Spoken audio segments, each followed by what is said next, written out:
everyone, my name is Rachel Cohen and I work with the Vermont Overland to help encourage more people, particularly women, to get on their bikes and show up on event day.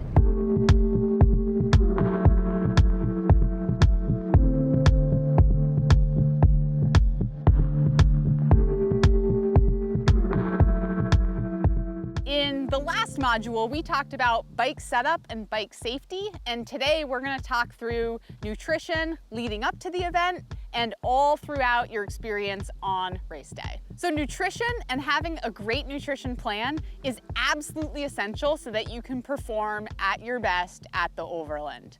You can do all the training in the world and be at the peak of your fitness, and if you don't fuel properly throughout the 4, 5, 6 hours that you're out on course, you're not gonna perform at your best. So today I'm gonna talk you through what I do the day before and the day of the event to be sure that I'm fueled properly.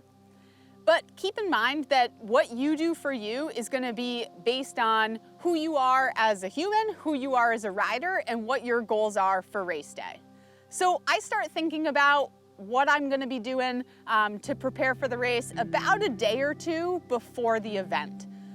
The thing I'm most concerned with in the couple days leading up to the event is being sure that I'm really well hydrated. So while I'm staying really well hydrated in the couple days leading up to the event, I'm also not overdoing it. I'm just regularly sipping on water so that I'm ready to go on race day. I'm also thinking about adding some kind of light electrolyte to my water so that I've got like a healthy mix of sodium, potassium, magnesium going into race day. But I'm not going wild and crazy, but I'm also not ignoring it either. So the other thing I'm thinking about the day before the event is just eating a nice round whole diet. So I'm actually not gonna be overly concerned with like carbo loading, not eating a whole bunch of pasta the night before, but I'm thinking about a good protein dense meal the night before the event. So as a meat eater, I might eat like a small portion of chicken or fish, and then I'm gonna have some salad, a big portion of potatoes, or some other healthy grain. And then the morning of the race, I'm gonna wake up a little bit earlier than I might typically if I was just going out for an average ride. And I'm gonna be sure that I get in a really easily digestible meal. For me, an easily digestible meal means some white rice, some scrambled eggs with lots of salt and pepper, and maybe just a little bit of cheese or avocado. So I'm gonna wake up a little bit earlier than typical and be sure that I get that meal in so that I'm well in through the process of digesting that food and that the nutrients are available for my muscles when I need it at the start of the race. So I'm gonna be sure that I have that meal about 2 to 3 hours before I line up, no closer than 2 hours before. And I'm also gonna be sipping on an electrolyte drink throughout the morning in addition to my morning cup of coffee. And I'm also gonna build in a little extra time to hit the porta potty before it's time to line up. Like the things we've discussed in the other modules, it's really important to test out your nutrition plan before race day. Race day is not a time when I'm gonna test out something new, like a new gel or a new type of bar. I'm just gonna stick to what I know and what I know my body can process and digest while I'm exerting myself at a pretty high level on the bike. So when I'm planning for what I'm gonna bring with me on race day, I'm gonna think about the amount of time I anticipate being out on course and my desired eating schedule. So I'm planning to eat about every 40 minutes, and I'm gonna take in about 100 to 150 calories every 40 minutes to an hour. I'm gonna need to be a little bit flexible with myself based on the terrain. One unique thing about the Vermont Overland course is that there aren't actually that many places to eat while you're on the bike. So I'm gonna capitalize on opportunities where we're on some really nice pavement, places where the gravel is really flat and easy, and I'm gonna use that as an opportunity to get some calories into my body.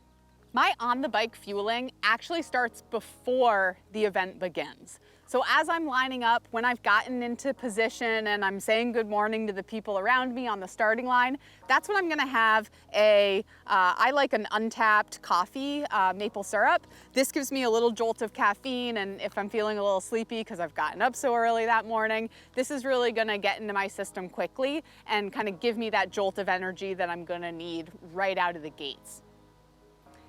Then I program my Wahoo to remind me to eat every 40 minutes or so. It's really easy to go into the settings and put in a custom alert, and I have one that pops up on my screen every 45 minutes and says snack time, and I have a little emoji of some French fries. That is something that always makes me laugh and reminds me that it's time for a snack. I always carry more than what I'm gonna need over the course of the race with me.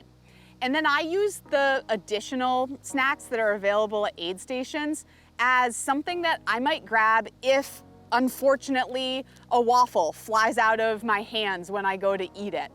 Or if I've just had enough of what I bring with me on race day and they're offering something that sounds really, really good in that moment, then I might supplement what I have with what's available at the aid stations, but I never go into a race expecting that I'm just gonna rely on what's at the aid stations. I always have what I know I'm gonna want, and then I just use that to supplement. So in terms of my hydration, I usually think of about a bottle an hour. So as a racer who's planning to be out on course for about 4.5 hours. I'm expecting to drain both of my bottles within the first half of the course and then stop for water at probably the second aid station and refill both of my bottles there.